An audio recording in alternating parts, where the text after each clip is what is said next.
Alright, everybody, in this video we're going to be solving quadratic equations algebraically.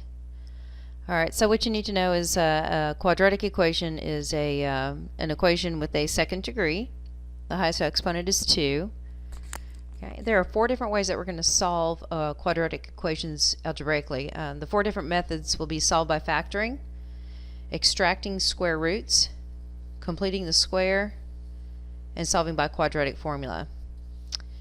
Alright, so of those 4 techniques, we're going to start with solving by factoring. Alright.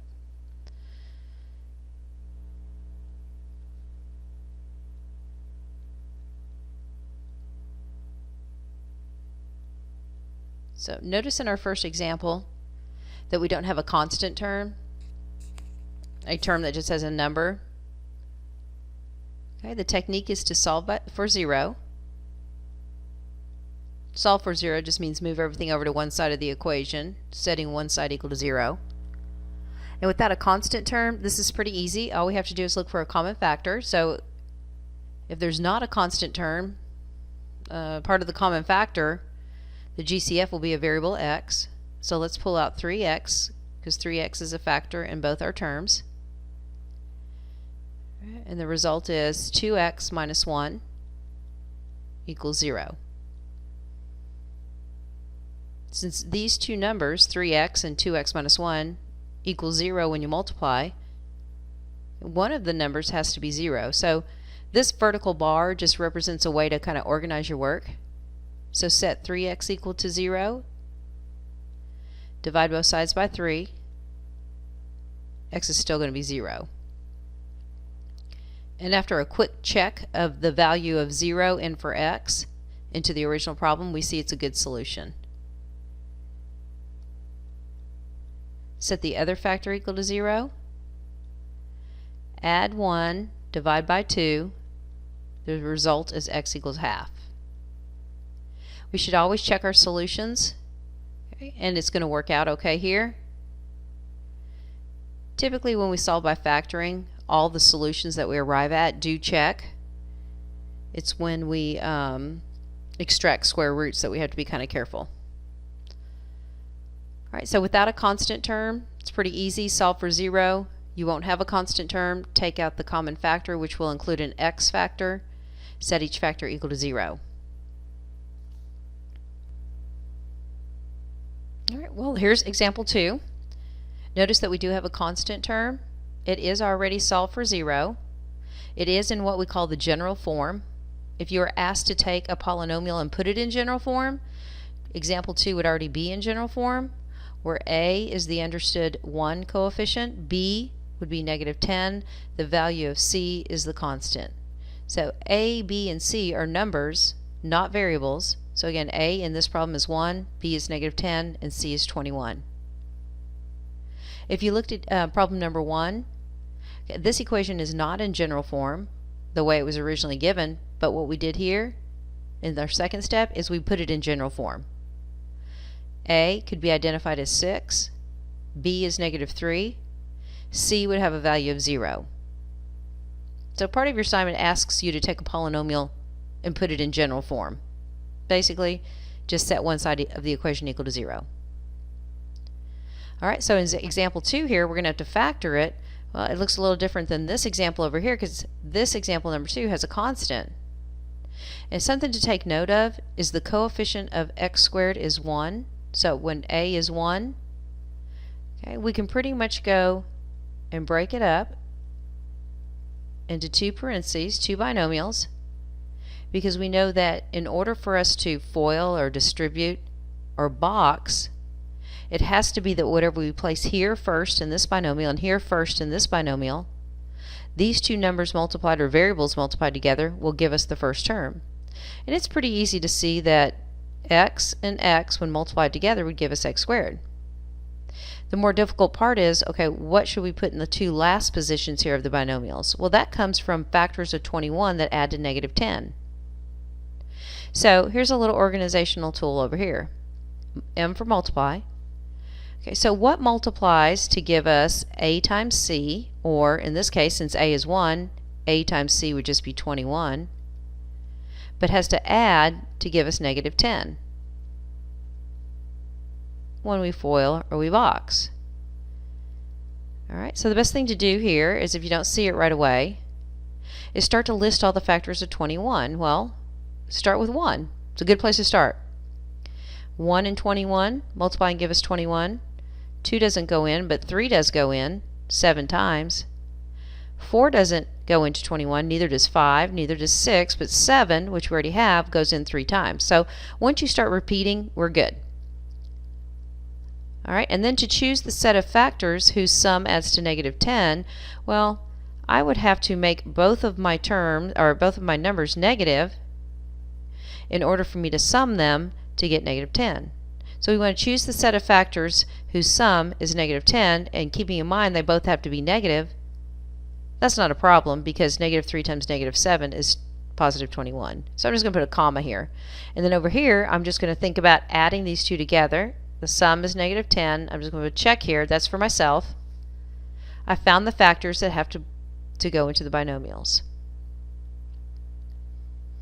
So I've completed the factoring piece of it, but what I need to do next is I need to finish solving. So again, I'm going to draw a vertical bar, so there's no mathematical purpose other than just to organize my work, set each factor equal to 0, and solve.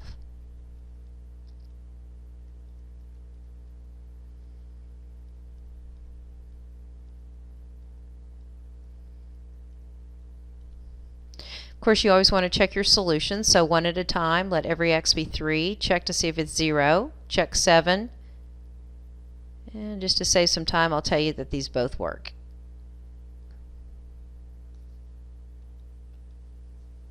Alright, and here's example 3. Again, notice that a is not positive 1, it's negative 1.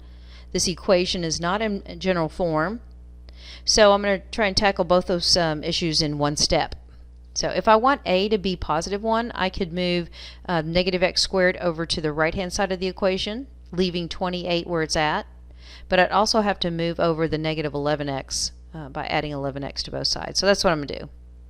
I'm just going to zero this side out. Add x squared, it comes over here as positive x squared.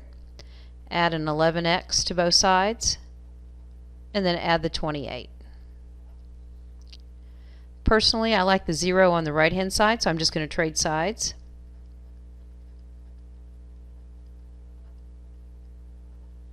I think we missed one of the ones here. Alright, and then we want to factor.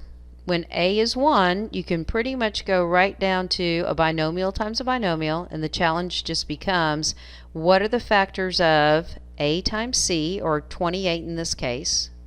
Okay. What multiplies and gives us positive 28, a times c, but adds to 11? That's what a stands for, 11.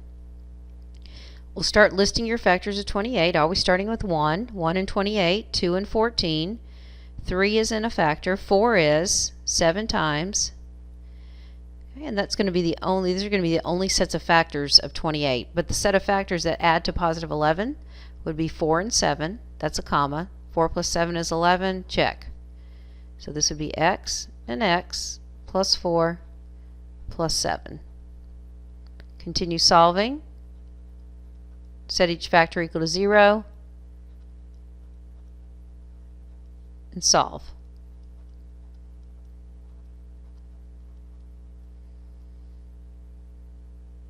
I have checked both these solutions back in one at a time into the original equation, and they're both good solutions. A calculator comes in handy for that if you want to check.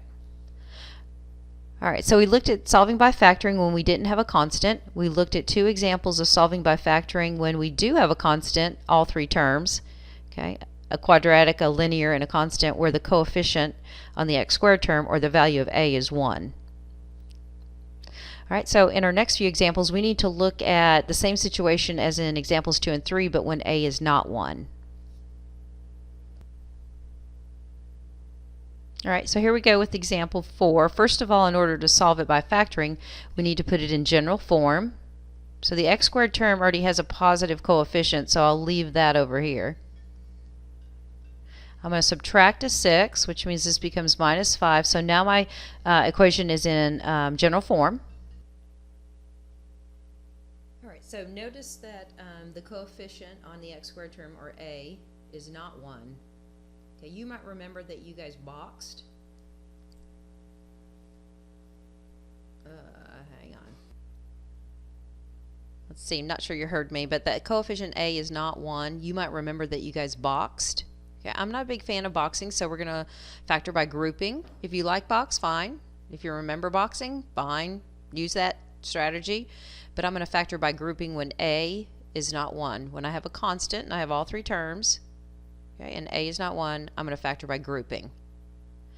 Alright, so the technique for factoring by grouping is similar to the other technique where A is equal to 1. I'm going to come over here and I'm going to build my multiply add chart. So I'm looking for what multiplies and gives me negative 10. So I have to multiply A times C. So that produces negative 10. And I'm looking for what adds to negative 3. So this is the same thing as the other technique. It'll change in a minute. But let's go ahead and find factors of negative 10. Well, again, let's just start with 10 and find the factors of 10. 1 and 10, 2 and 5. Now, if we're going to multiply a set of these factors and produce negative 10, then one of the two numbers has to be negative to get that negative 10. But we also want to look over here. We want to achieve a negative 3. So we want to choose the right set of factors that multiplies and gives us negative 10 but adds to negative 3. So it looks like it's going to be the set 2 and 5.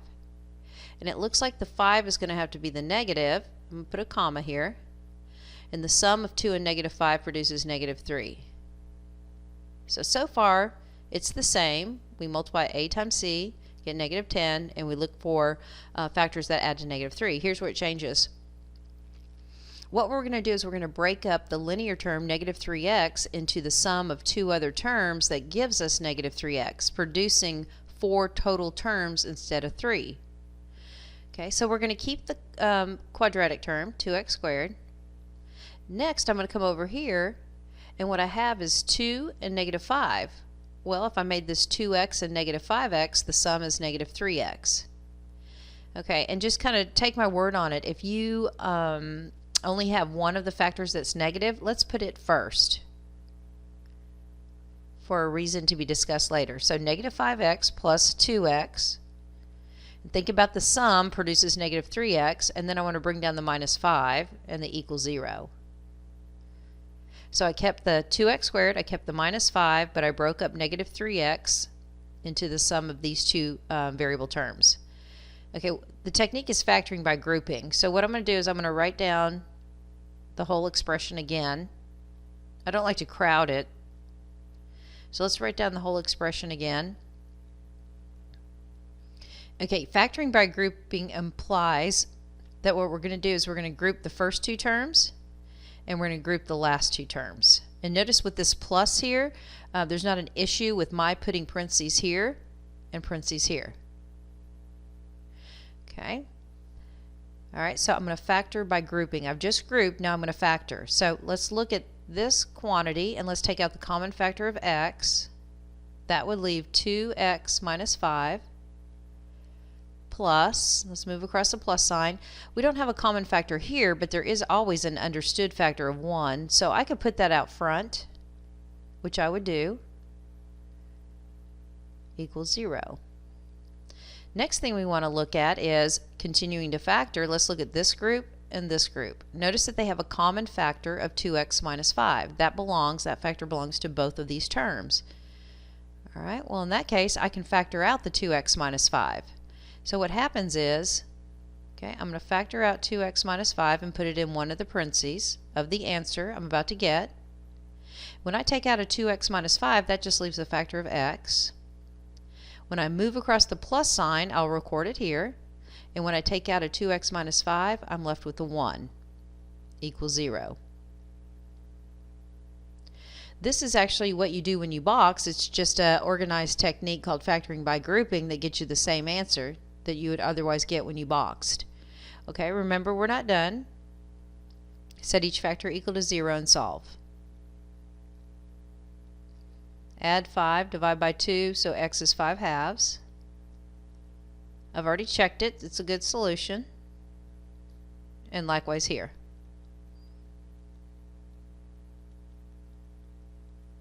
I've checked -1 already to save us some time. So we have two solutions. Factoring by grouping might take a little bit of time for you to get used to it, so let's do another example.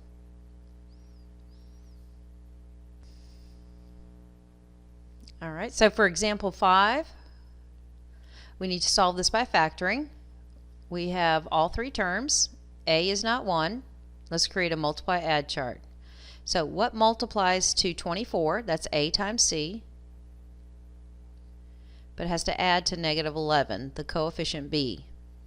So multiply A and C and try and achieve B. All right, so your factors of 24 are 1 and 24, 2 and 12, etc. 3 and 8, and 4 and 6.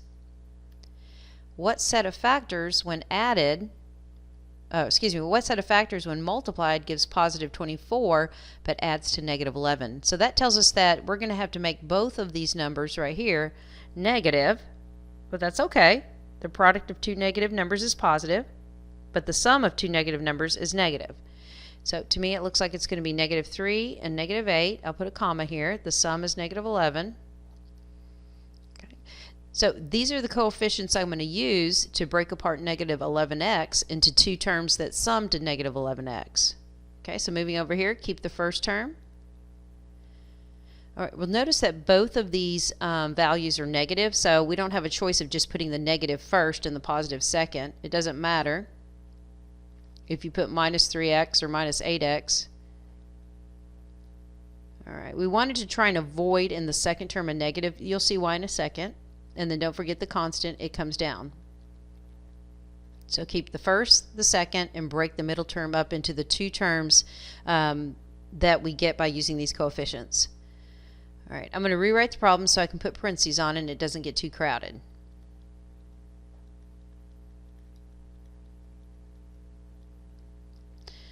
All right, next, let's group.